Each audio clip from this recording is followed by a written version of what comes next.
Сәлеметсіңдер ме балалар? Каналға қош келдіңіздер. Жаңадан келген көрермендер болса, каналға жазылып, лайк басып, комментарий жазамыз. Алдыңғы видеоларда жақсы комментарийлар табылды. Әділет Қалмахамет өте керемет видео, лайк бастым, каналға тіркелдім, коммент жаздым деп жазған. Өте керемет, Әділет, молодец, рахмет. Сосын Rainbow Star дейді. Ағай, көп рахмет, сіз күшті түсіндіреді екенсіз дейді. Осындай жақсы комментарийлар бар. Егер де келесі жолы осылай видеоға түскілеріңіз келсе, осындай екі жақсы комментарий жасаңыздар болады.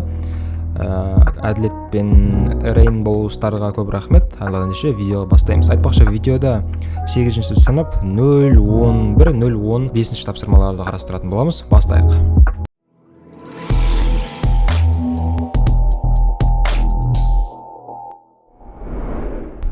Так, ең алғашқы 0-11 есеп. Мен бұл жерде 4-шісін қарастырдым. Алдыңғы видеоларда айтпақшы жай сөйлеңізші деген екен. Осы жолы нормальный жылдамдықпен айтып көрем, я. Негізі мен өзім тез сөйлеймін, сондықтан осы жолы қазір жай сөйлеп тұрсам.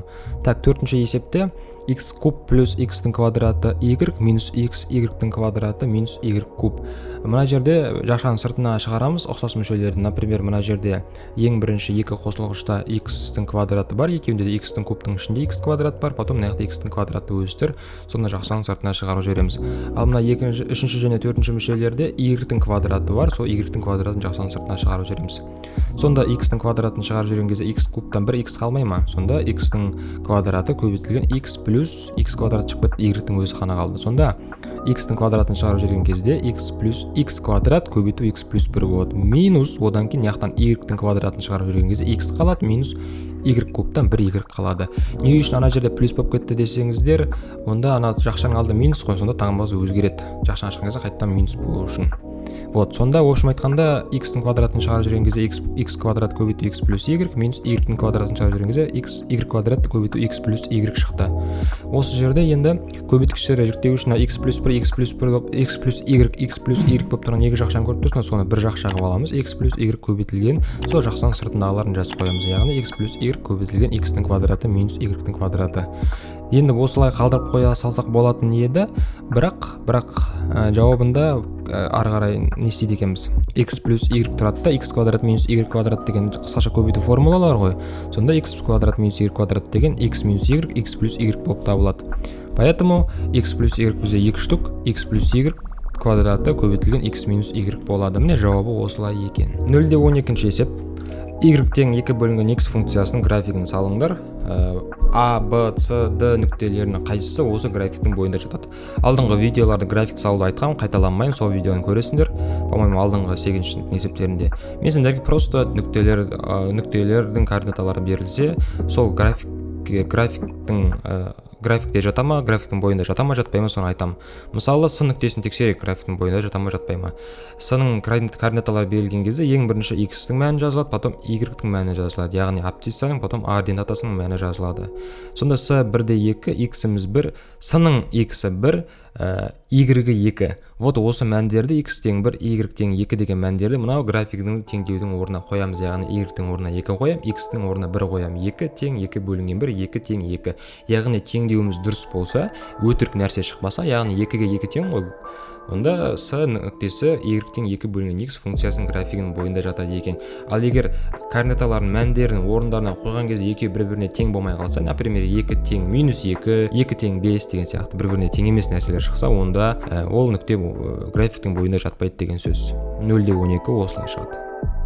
0-13 тапсырма амалдарда орындаңдар. Біріншісін көрсеттім. Берілген жазып қоямыз, я.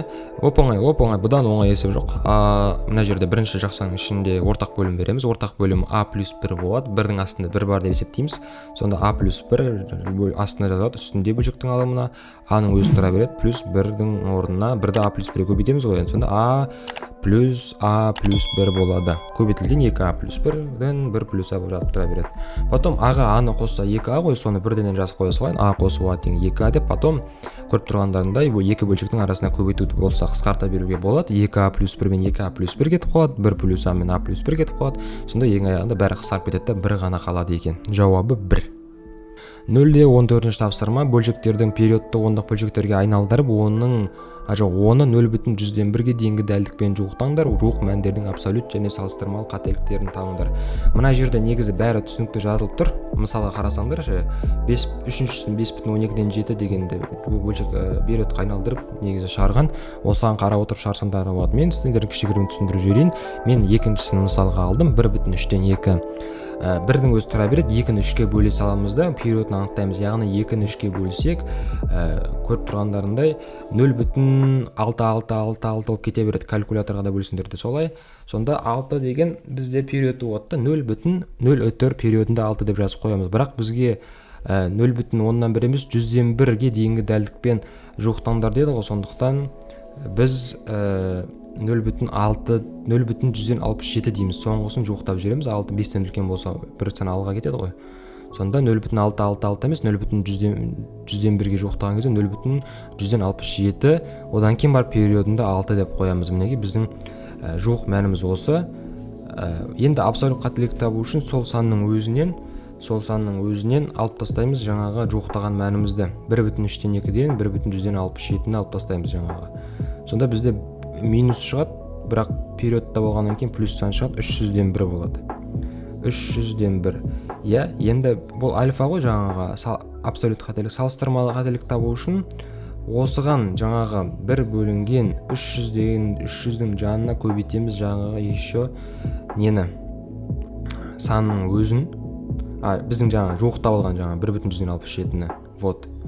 Осылай тағы да 1-ге бөле саламыз. Яғни 1 бөлінген 300 еді, жаңағы 300-дің жанына көбейтіп қоя саламыз жаңағы біздің 1,167-ні. Сонда бізде шығады 0,0000199 кетіп қалады да, жуықтап алғанда 2 болады. Сонда 0,002 деп айтсақ болады да. Ал егерде процентке айналдыру керек болса, бұны 100-ге көбейтеміз. Бірақ почему-то кітаптың артындағы жауапта осылай қалдырған екен.